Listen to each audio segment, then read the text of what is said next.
জয় জয় দেবী চরাচর সারে কুচুযুগ শোভিত মুক্তাহারে বীণা রঞ্জিত পুস্তক হস্তে ভগবতী ভারতী দেবী নমস্তুতে। ওম সরস্বতী মহাভাগে বিদ্য কোমলে লোচনে বিশ্বরূপে বিশালাক্ষী বিদ্যাং দেবী নমস্তুতে। নমস্কার। ইতিমধ্যেই আমরা জেনে গেছি 2025 সালে এই বছর সরস্বতী পুজো অনুষ্ঠিত হবে 3রা ফেব্রুয়ারি অর্থাৎ আগামীকাল সোমবার দিন, এবং সোমবার দিন সকাল 9:59 মধ্যে সরস্বতী পুজো কিন্তু উদয়াতিথি অনুসারে সম্পন্ন করা প্রয়োজন। এছাড়াও যে টোটকা বা টিপসগুলো আপনাদেরকে আমি এই খুব শর্ট নোটিসে প্রদান করব, সেগুলো আগামী সোমবার দিন 10টার মধ্যে কমপ্লিট করার চেষ্টা করবেন।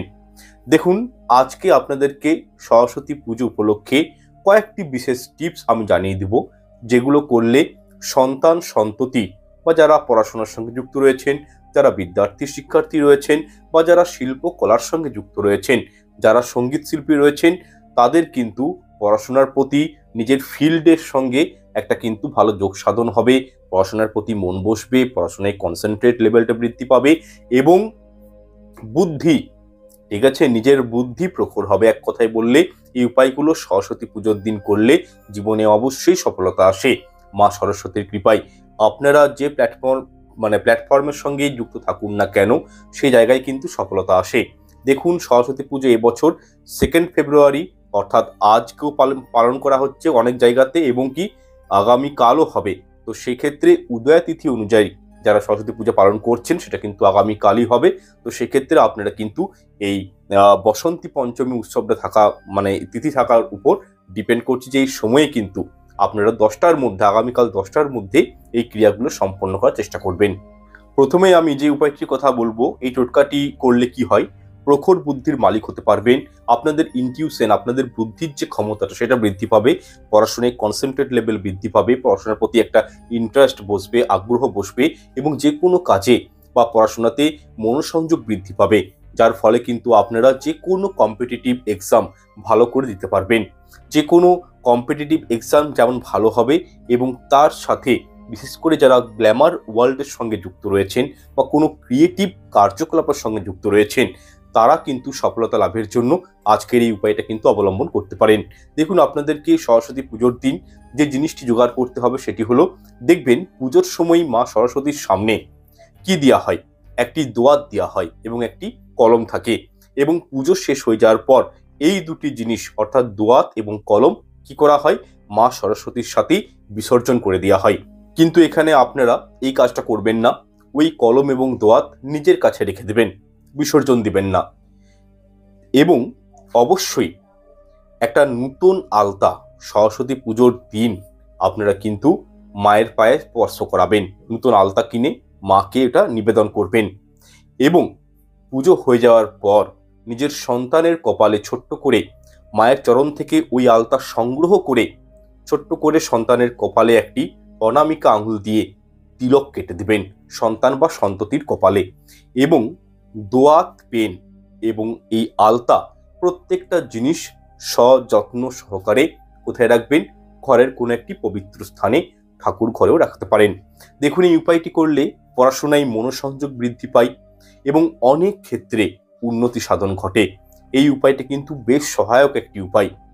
যাই হোক, আপনারা মাঝে মধ্যে আপনার মেয়ে, আপনার ছেলে পরীক্ষা দিতে যাচ্ছে, কোনো ইন্টারভিউ দিতে যাচ্ছে, ওই মা সরস্বতীতে যে আপনি আলতাটা দিয়েছেন মা সরস্বতীকে, সেই আলতাটা অল্প করে কিন্তু ইউজ করবেন আপনার ছেলে বা মেয়ের ক্ষেত্রে।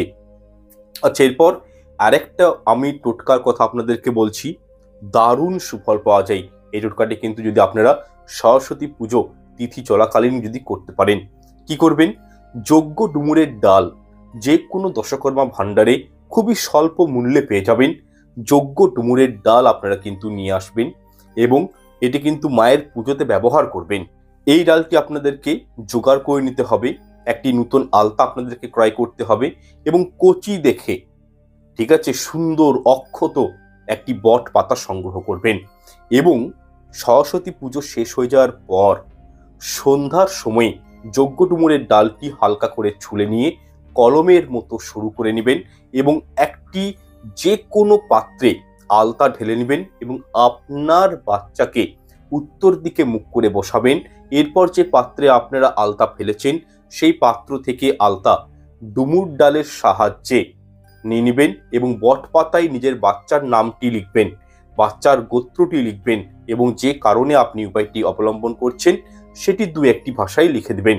ধরুন আপনার বাচ্চা খুব চঞ্চল, ধরুন আপনার বাচ্চা পড়াশোনার প্রতি কোনো আগ্রহ নেই, আপনি অনুভব করছেন যে আপনার সন্তান খুব বুদ্ধিমান বুদ্ধিমতী, কিন্তু তাদের পড়াশোনার প্রতি ইচ্ছাটাই নেই। যে প্রবলেমসটা আছে সেটা দু একটা কথার মধ্যে লিখে ওই বট পাতার মধ্যে কিন্তু যজ্ঞ ডুমুরের ডাল দিয়ে আলতাতে ভিজিয়ে আপনার ছেলের নাম, গোত্র, প্রবলেমটা কি সেগুলো লিখে দেবেন। এরপর ওই পাতাটি আপনারা কি করবেন, সরস্বতী পুজোর দিন অর্থাৎ ৩রা ফেব্রুয়ারি সোমবার দিন আগামীকাল আপনারা কি করবেন, যখন মায়ের পুজো হবে, সরস্বতী মায়ের পুজো হবে, মা সরস্বতীর চরণে পাতাটি কিন্তু ভক্তি সহকারে নিজের সন্তানের উদ্দেশ্যে দান করে দিবেন। যারা শিক্ষার্থী বিদ্যার্থী রয়েছেন তারাও কিন্তু উপায়টি করতে পারেন। নিজস্ব উদ্দেশ্যগুলোকে আলাদা করে লিখতে হবে এবং যার যেটা প্রবলেম সেই প্রবলেমসটা লিখে উপায়টি করবেন। তারপর দেখবেন মায়ের বিসর্জনের সাথে যেন ওই পাতাটি মায়ের সঙ্গেই বিসর্জন হয়ে যায়। পাতাটা ধরুন মা সরস্বতীর বিসর্জন হলো, পাতাটা ওইখানেই রয়ে গেল এমনটা নয়, মায়ের সঙ্গে কিন্তু পাতাটিও যেন বিসর্জন হয়ে যায়। যদি আপনারা এই ছোট্ট একটা রেমেডি করতে পারেন অত্যন্ত ভালো ফল পাবেন, জীবনের সাকসেস পাবেন। যাই হোক, আরও একটি স্পেশাল রেমেডি সরস্বতী পুজোর আপনাদেরকে আমি প্রদান করব, এটাও কিন্তু অবশ্যই করতে পারেন। কারা করবেন, বিশেষ করে যারা ক্রিয়েটিভ প্রকল্পের সঙ্গে যুক্ত রয়েছেন, ভালো পেন্টিং করেন, আর্ট ওয়ার্ল্ডের সঙ্গে যুক্ত রয়েছেন, কোনো ক্রিয়েটিভিটি গ্ল্যামার ওয়ার্ল্ডের সঙ্গে যুক্ত রয়েছেন, তাদের জন্য বেসিক্যালি এই রেমেডিটা কিন্তু খুবই কার্যকারী। আচ্ছা দেখুন, মা সরস্বতীর পুজোতে মায়ের পাশে যে দোয়াতের পুজো হয় সেই দোয়াতটি আপনাদেরকে কিন্তু সংগ্রহ করে রাখতে হবে। এরই পাশাপাশি একটি দশকর্মা ভান্ডার থেকে একটি ময়ূর পালক সংগ্রহ করে নিয়ে আসবেন এবং পুজো সময় মায়ের পায়ে অল্প আলতা স্পর্শ করিয়ে নেবেন এবং বেশ কয়েকটি ভূজ্যপত্র আপনাদেরকে কিন্তু কিনে নিতে হবে এবং সরস্বতী পুজোর দিন থেকে শুরু করে টানা 21 দিন সন্ধ্যার সময় সেই ভূজ্যপত্রতে দোয়াতের কালি ও লাল আলতার মিশ্রণ দিয়ে ময়ূরের পালকের সাহায্যে ভূজ্যপত্রের উপর আপনাদের প্রার্থনা, ইচ্ছে, মনোবাসনা সেটা কিন্তু লিখতে হবে। এইরূপ আপনাদেরকে কিন্তু টানা সরস্বতী পুজোর দিন থেকে শুরু করে 21 দিন টানা করতে হবে, মাঝে কোনো গ্যাপ দিবেন না এবং উত্তর পূর্ব দিকে মুখ করে এই ক্রিয়াটি আপনারা কিন্তু করবেন এবং টানা 21 দিন করার পর সেই ভূজ্যপত্রগুলিকে যে কোনো প্রবাহিত জলে কিন্তু আপনারা ফেলে দেবেন। এর ফলে দেখবেন অবশ্যই জীবনে সফলতা আসবে এবং যারা গ্ল্যামার ওয়ার্ল্ড বা ক্রিয়েটিভ কাজের সঙ্গে যুক্ত তারা তাদের বিভিন্ন সমস্যা, বিভিন্ন মনোবাসনা পূরণ করার জন্য কিন্তু উপায়টি করতে পারেন। দেখবেন আপনাদের যাবতীয় ছোটখাটো সমস্যাগুলো কিন্তু আস্তে আস্তে দূরে সরে যাবে এবং জীবনে মা সরস্বতীর আশীর্বাদ কিন্তু প্রাপ্ত হবে। মা সরস্বতীর আশীর্বাদে আপনাদের জীবনে কিন্তু সাকসেস আসবে, সফলতা আসবে। দেখুন, সরস্বতী পুজোর দিন শাস্ত্রমতে এমন কিছু কার্য রয়েছে সেগুলো কিন্তু কখনোই করতে নেই, অর্থাৎ এই কর্মগুলো শাস্ত্রমতে কিন্তু নিষিদ্ধ রয়েছে। এছাড়াও সরস্বতী পুজোর দিন বিশেষ কিছু উপায় রয়েছে, সেগুলো করলে কিন্তু জীবনে খুব সুন্দর একটা রেজাল্ট পাওয়া যায়। সেটা পড়াশোনার ক্ষেত্রেও হতে পারে, অর্থনৈতিক জীবনেও হতে পারে। দেখুন, আমি এখানে অর্থনৈতিক বিষয়টাকে ইঙ্গিত করলাম, তার কারণ একটাই, কারণ ফার্স্ট লার্নিং দেন কিন্তু আর্নিং। সুতরাং আমরা যদি পড়াশোনা না করি বা আমরা যদি শিক্ষাটা ঠিকঠাকভাবে গ্রহণ না করি, কখনই কিন্তু জীবনে উন্নতি বলুন, ভালো চাকরি বলুন, ব্যবসার ক্ষেত্রে যে বুদ্ধির প্রয়োগ আমরা করে থাকি তা কিন্তু পারবো না।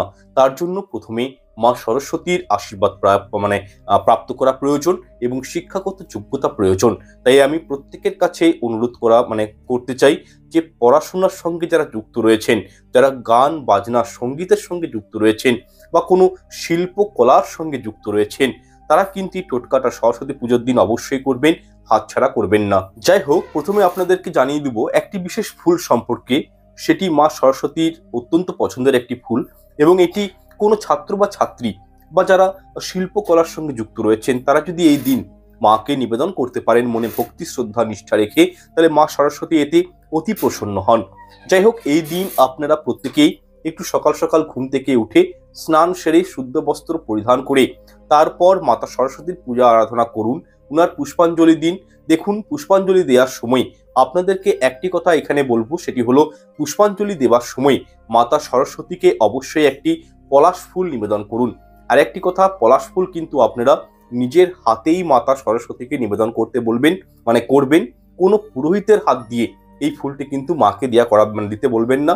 যে ছাত্র বা ছাত্রী রয়েছেন বা যে শিক্ষক বা শিক্ষিকা রয়েছেন, নিজে হাতে আপনারা কিন্তু মা সরস্বতীর চরণে এই পলাশ ফুলটি কিন্তু নিবেদন করবেন। যাই হোক, এরপর কয়েকটি ডিসকাশন করব বিষয় নিয়ে, যে আমাদের সরস্বতী পুজোর দিন কিছু কর্ম রয়েছে, যে কর্মগুলো কিন্তু কখনোই আমাদের করা উচিত নয়। যাই হোক, নাম্বার 1, সরস্বতী পুজোর দিন বাড়িতে কোনোভাবেই আমিষ আহার রন্ধন করবেন না। মাছ, মাংস, ডিম আদি ইত্যাদি আমিষ খাবারগুলো একটু বর্জন করার চেষ্টা করবেন। সম্পূর্ণ নিরামিষ মানে উপরে থাকবেন। এবং অনেক সময় দেখবেন নিরামিষ খিচুড়ি রান্না করে, সেটিও কিন্তু আপনারা খাদ্য হিসাবে গ্রহণ করতে পারেন, অসুবিধা নেই। দ্বিতীয়ত, সরস্বতী পুজোর দিন চুলদাড়ি, নখ কাটা, কোনো প্রকারের ঘোরকর্ম, বিউটি পার্লারে যাওয়া, ঠিক আছে, এইগুলো কিন্তু মানে কখনই করবেন না। শাস্ত্রের মধ্যে বলা হয় যে মাঙ্গলিক পুজোর দিনে এই কর্মগুলো করা কিন্তু একটা গৃহস্থ পরিবারের জন্য খুব একটা ভালো নয়। এছাড়াও সরস্বতী পুজোর দিন আপনারা লাল অথবা কালো রঙের বস্ত্র পরিধান কখনই করবেন না। শুধু তাই নয়, এই দিন নিজের পরিবারবর্গের সাথে, বলুন নিজের আত্মীয় পরিজন, মাতা পিতা, কারোর সাথেই বা চাকরির জায়গায়, ব্যবসার জায়গাতে তর্ক বিতর্ক, ঝুট ঝামেলা, অশান্তির মধ্যে জড়িয়ে পড়বেন না। আর একটা বিষয় বলে রাখি, যাদের ধরুন লটারি কাটার নেশা রয়েছে, তারা কিন্তু সরস্বতী পুজোর দিন লটারি টিকিট কাটবেন না, কোনো প্রকারের জুয়া জাতীয় নেশা মানে খেলবেন না, জুয়া খেলা, লটারি কাটা করবেন না। এছাড়াও সরস্বতী পুজোর দিন কোনোভাবেই কোনো প্রকারের নেশার দ্রব্য গ্রহণ করবেন না। মাদক সেবন, অ্যালকোহল দ্রব্য, বিড়ি, সিগারেট, পান, গুটখা এইগুলো কিন্তু একটু বর্জন করার চেষ্টা করবেন। যাই হোক, দেখুন একটা প্রশ্ন আমার কাছে আগের বছর এসেছিল, এই বছর যদিও আসেনি। তো সেখানে আমার সাবস্ক্রাইবার আমাকে জানতে চেয়েছিলেন যে সরস্বতী পুজোর আগে কুল খাওয়া নিষেধ কেন। সেক্ষেত্রে দেখুন, একটা পৌরাণিক কাহিনী রয়েছে, সেই বিষয়ে যদিও আমি আজকের এই প্রোগ্রামে ভিডিওর শেষে আলোচনা আপনাদের সঙ্গে করব। তবে শাস্ত্র মতে বলা হয়েছে যে সরস্বতী পুজোর আগে কুল না খাওয়াই ভালো। এছাড়াও দেখুন, সরস্বতী পুজোর ঠিক আগেই দেখবেন কুল ফলিত হয়, সেহেতু এটি প্রথমে মা সরস্বতীকে অর্পণ করে তারপরেই কিন্তু গ্রহণ করা উচিত। যাই হোক, এই কনসেপ্টটা নিয়ে আমি একেবারে ভিডিওর শেষে গিয়ে আলোচনা করব যে সরস্বতী পুজোর দিন কেন কুল খেতে শাস্ত্র মতে নিষিদ্ধ রয়েছে, এর পিছনে একটা পৌরাণিক কাহিনীও রয়েছে। যাই হোক, সরস্বতী পুজোর দিন কিছু শুভ কর্ম রয়েছে। এতক্ষণ আমরা জানলাম যে কোন কার্যগুলো সরস্বতী পুজোর দিন করা উচিত নয়, কিন্তু এমন কিছু শুভ কর্ম রয়েছে যেগুলো কিন্তু অবশ্যই আমাদের করা উচিত। এগুলো কিন্তু একটা পরিবারের জন্য, একজন ছাত্র ছাত্রীর জন্য, বা যারা মানে শিল্পকলার সঙ্গে যুক্ত রয়েছেন, তাদের ভবিষ্যতে কিন্তু একটা শুভ ফল মানে প্রাপ্ত হয়, তারা যদি এই শুভ কাজগুলো এই দিন করেন। দেখুন, সরস্বতী পুজোর দিন একটি হলুদ গাঁদা ফুলের গাছ আপনারা আপনাদের গৃহে লাগাতে পারেন। এটি অত্যন্ত গৃহের জন্য শুভ বলে মনে করা হয়েছে। দেখুন, ঘরে গাছ লাগালে কি হয়, অত্যন্ত পবিত্রতা, পজিটিভিটি ঘরের মধ্যে বিদ্যমান থাকে। এবং হিন্দু শাস্ত্রের মধ্যে বলা হয় যে পবিত্র বা পূর্ণ তিথিতে বৃক্ষরোপণ মানে জীবনে কিন্তু অখণ্ড সৌভাগ্য লাভ হয়। সে কারণেই বলবো, গাঁদা ফুলের একটি গাছ যদি পারেন সরস্বতী পুজোর দিন আপনারা গৃহে লাগাতে পারেন, বা যে কোনো সাদা হোক বা হলুদ ফুলের গাছ, আপনারা সুগন্ধি কোনো গাছ গৃহের মধ্যে লাগাতে পারেন। শুধু তাই নয়, একটু আগে আপনাদেরকে যে আমি বললাম যে সরস্বতী পুজোর দিন কালো রঙের কোনো বস্ত্র পরিধান করবেন না, এখানে আপনাদের অনেক প্রশ্ন থাকতে পারে যে কেন এমনটা বলছি, কেন সরস্বতী পুজোর দিন সাদা রং বা কোনো কালো রঙের বস্ত্র ধারণ করতে নেই, বা কোনো লাল রঙের বস্ত্র ধারণ করতে নেই। এই ক্ষেত্রে আপনাদেরকে বলবো, দেখুন, হলুদ রং হচ্ছে মা সরস্বতীর অত্যন্ত পছন্দের রং। সেক্ষেত্রে আপনারা হলুদ রঙের যে কোনো বস্ত্র ধারণ করতে পারেন। এছাড়াও সরস্বতী পুজোর দিন যারা ছোট ছোট বাচ্চারা রয়েছেন, বা যারা পড়াশোনা জীবনে রয়েছেন, পড়াশোনার মধ্যে মানে যুক্ত রয়েছেন, বা তাদের হয়তো বিদ্যা বুদ্ধি প্রখর নয় খুব একটা, তো সেক্ষেত্রে বিদ্যা বুদ্ধি দেবী মা সরস্বতীর চরণে নিজেদের বইপত্র, কলম এগুলো কিন্তু অবশ্যই অর্পণ করে দিবেন। আচ্ছা, এখানে কালো রঙকে দেখুন, অ্যাজ পার অ্যাস্ট্রোলজি বলা হয় যে নেগেটিভ এনার্জিকে নিজের প্রতি আকর্ষণ করে। কালো মানে হচ্ছে নেগেটিভ এনার্জির ধারক, তাই কোনো পবিত্র তিথিতে কালো রং কিন্তু বর্জনীয় পড়তে নেই। এছাড়াও দেখুন, ময়ূর পেখম বা ময়ূর পালক দেখবেন যে কোনো দশকর্মা ভান্ডারে কিন্তু কিনতে পাওয়া যায়। সেই ময়ূর পালক আপনারা কিন্তু অবশ্যই সরস্বতী পূজায় একটি ক্রয় করবেন এবং সেটি মাকে নিবেদন করবেন, এবং পুজো হয়ে যাওয়ার পর ওই ময়ূর পালকটি আপনার বাড়িতে নিয়ে চলে আসবেন, এবং বাড়ির যেটা পূর্ব দিক বা উত্তর পূর্ব দিক রয়েছে, যেটাকে বলা হয় ঈশান কোণ, সেখানে যত্ন সহকারে ময়ূর পালকটি কিন্তু রেখে দিবেন। এর ফলে কি হয়, গৃহের মধ্যে একটা পজিটিভ এনার্জি স্প্রেড হয় সব দিক দিয়ে। ছাত্রছাত্রী থাকলে ঘরের মধ্যে, এবং স্টুডেন্ট যে ঘরে পড়াশোনা করেন, সেই ঘরে যদি আপনারা এই একটি ময়ূর পালক রাখতে পারেন, তাহলে কিন্তু তাদের পড়াশোনার প্রতি একটা ইন্টারেস্ট কিন্তু বৃদ্ধি পায়। আচ্ছা, এরপর যে বিষয়টি বলবো একটু মন দিয়ে শুনুন। দেখুন, এমন বহু ছাত্রছাত্রীরা রয়েছেন যারা পড়াশোনা এভারেজ, খুব একটা খারাপও নয়, খুব একটা ভালোও নয়, ঠিকঠাকভাবেই চালিয়ে যাচ্ছেন বা করছেন, কিন্তু তাদের মনে রাখার যে একটা ক্ষমতা, কোনো একটা পড়াশোনা করলেন সেটা মনে রাখার যে ক্ষমতাটা, সেটা কিন্তু অনেকটাই কম। সেই ক্যাপাসিটি যদি আপনাদের কম থাকে, তো সেই ক্ষেত্রে বা হয়তো পরীক্ষার সময় টেনশনে, নার্ভাসনেসে আপনারা কিন্তু মানে জানা প্রশ্নগুলো ভুলে চলে আসেন, উত্তর দিতে পারেন না, ঠিকঠাক মনে রাখতে পারেন না। এই সমস্যা যাদের মধ্যে রয়েছে, সেক্ষেত্রে একটা উপায় আপনাদেরকে আমি সরস্বতী পুজোর দিন করতে বলবো। করে দেখবেন, জীবনে খুব সুন্দর রেজাল্ট পাবেন। দেখুন, প্রথমত আপনাদেরকে একটি ছক বানিয়ে নিতে হবে। তাতে আপনার স্কুলের নাম থাকবে, আপনার নিজের নাম থাকবে, কলেজের নাম থাকবে, রোল নাম্বার এবং কি বিষয়ে আপনারা পরীক্ষা দেবেন সেই বিষয়টির নাম লিখবেন। তবে অবশ্যই এই লেখাগুলি লাল কলমের মাধ্যমে লিখবেন, মানে লাল কালি দিয়ে লিখবেন। এবং সেই কাগজটি কি করবেন, আপনারা মা সরস্বতীর পায়ে অর্পণ করবেন। এবং তার পরের দিন আপনারা মানে যখন ঘট বিসর্জন হয়ে যাবে, ঠিক তার আগে সেই কাগজটি আপনারা মা সরস্বতীর চরণ থেকে তুলে নেবেন। এবং সেই কাগজটি আপনারা যেখানে পড়াশোনা করেন, যে রুমে আপনারা পড়াশোনা করেন, সেই রুমে এমন কোনো একটি ভালো জায়গাতে ওই কাগজটি কিন্তু রেখে দেবেন। এবং এই কাগজটি ততদিন পর্যন্ত রাখবেন যতদিন না পর্যন্ত আপনাদের পরীক্ষা শেষ হয়ে যাচ্ছে। ততদিন পর্যন্ত কিন্তু আপনার এই কাগজটি আপনাদের পড়ার রুমেই রেখে দেবেন। এরপর যখন আপনাদের পরীক্ষা শেষ হয়ে যাবে, তখন সেই কাগজটি আপনারা কোনো জলে প্রবাহিত করে দেবেন। আপনারা নিজেরাই অনুভূতি করবেন, করতে পারবেন যে কতটা ভালো রেজাল্ট আপনারা পরীক্ষাগুলোর ক্ষেত্রে পেয়েছেন। আমি অনুরোধ করব, একটি বার হলো এই উপায়টি করে দেখুন।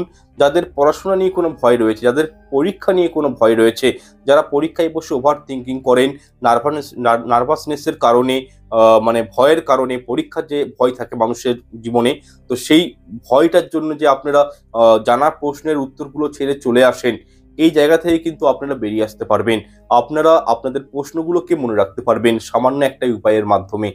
যাই হোক, এরপর আরো একটি বিশেষ গুপ্ত সরস্বতী মন্ত্র এবং পড়াশোনায় ভালো রেজাল্ট করার জন্য বা পরীক্ষায় উত্তীর্ণ হওয়ার জন্য কি রেমেডি করবেন সরস্বতী পুজোর দিন, যে এতে মা সরস্বতীর কৃপায় আপনারা কিন্তু খুব ভালো রেজাল্ট পাবেন এই মন্ত্র উচ্চারণ করলে।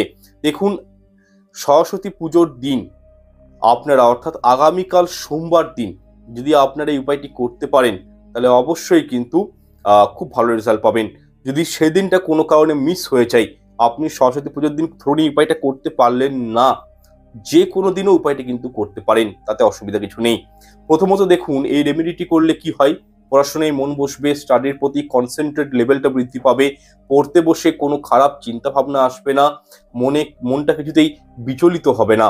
ঠিক আছে, পরীক্ষায় ভালো রেজাল্টও হবে। এছাড়াও এই টোটকা বা মন্ত্র বলের ফলে ছাত্রছাত্রীর পড়াশোনার প্রতি যে ভয় রয়েছে, যে ফিয়ারটা রয়েছে, সেই ভয়টা কিন্তু আস্তে আস্তে দূরীভূত হয়ে যাবে। তার কারণ এই মন্ত্রটি হলো একটি বৈদিক মন্ত্র এবং মা সরস্বতীর গুপ্ত মন্ত্র। এই মন্ত্রের মধ্যে রয়েছে সমস্ত ব্রহ্মাণ্ডের কসমিক এনার্জি। তাই এই মন্ত্র যারা প্রতিদিন চ্যান্টিং করেন, তারা কিন্তু কখনোই পড়াশোনার প্রতি বলুন বা কোনো পরীক্ষার ক্ষেত্রে তাদের মন বিচলিত হয় না, তারা কিন্তু ভয় পায় না, এবং তারা জানা প্রশ্নগুলোর উত্তর অবশ্যই সেখানে দিয়ে আসতে পারে। বিশেষ করে যারা বিদ্যার্থী, যারা ধরুন বোর্ড এক্সাম দিবেন, মাধ্যমিক বা উচ্চ মাধ্যমিক দিবেন, হায়ার স্টাডি করছেন, তারাও কিন্তু এই মন্ত্রটি জপ করতে পারেন। দেখবেন চমৎকার ফল পাবেন। দেখুন, এই মন্ত্রটি কিভাবে জপ করবেন, এর নিয়মবিধি কি রয়েছে, সেটা আপনাদেরকে আমি খুব সংক্ষেপে জানিয়ে দিচ্ছি। দেখুন, এই গুপ্ত মন্ত্রটি সরস্বতী পুজোর দিন করতে পারেন বা প্রতিদিনই এই মন্ত্রের জপ কিন্তু যারা বিদ্যার্থী রয়েছেন, যারা ছাত্র জীবনে রয়েছেন, তারা কিন্তু জপ করবেন।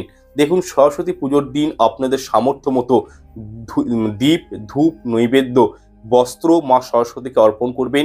এবং আপনাদের পড়াশোনার যে বই এবং একটি কলম মা সরস্বতীর পায়ে কিন্তু অবশ্যই স্পর্শ করিয়ে রাখবেন, তথা মা সরস্বতীর সম্মুখভাগে বসে এই বিশেষ মন্ত্রটি 108 বার জপ করবেন। মন্ত্রটি হলো কি, ওম হ্রিং শ্রিং এং হ্রিং শ্রিং এং বদ বদ বজ্ঞাদিনী ভগবতী সরস্বতী তুষ্টি পুষ্টি তুভ্যং নমঃ। সিম্পল মন্ত্র, আমি ভিডিও ডেসক্রিপশন বক্সে মন্ত্রটি দিয়ে রাখবো, আপনারা সেখান থেকে মন্ত্রটি কিন্তু নোট ডাউন করে নিতে পারবেন। যাই হোক দর্শকগণ, বিদ্যার্থীরা যদি এই মন্ত্রটি নিষ্ঠা ভক্তি সহকারে সঠিক উচ্চারণ সহিত মা সরস্বতীর সম্মুখে বসে 108 বার জপ করতে পারেন, তাহলে অতি শীঘ্রই পড়াশোনা সংক্রান্ত যে সমস্যাগুলো আপনাদের রয়েছে সেখান থেকে পরিত্রাণ মিলবে।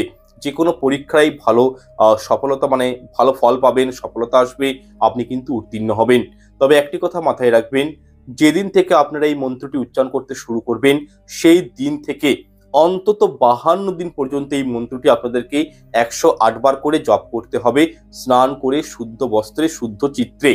তথা আরো একটি বিশেষ কথা মাথায় রাখবেন, সেটি হলো যে কলমটি আপনারা মায়ের চরণে স্পর্শ করেছিলেন সেই কলমটি আপনারা যত্ন সহকারে ঠাকুর ঘরে রেখে দিবেন, এবং যখন আপনারা পরীক্ষা দিতে যাবেন বা কোনো ইন্টারভিউ দিতে যাচ্ছেন সেই উপযুক্ত স্থানে এই কলমটির সঙ্গে নিয়ে যাবেন এবং এটির ব্যবহার করবেন।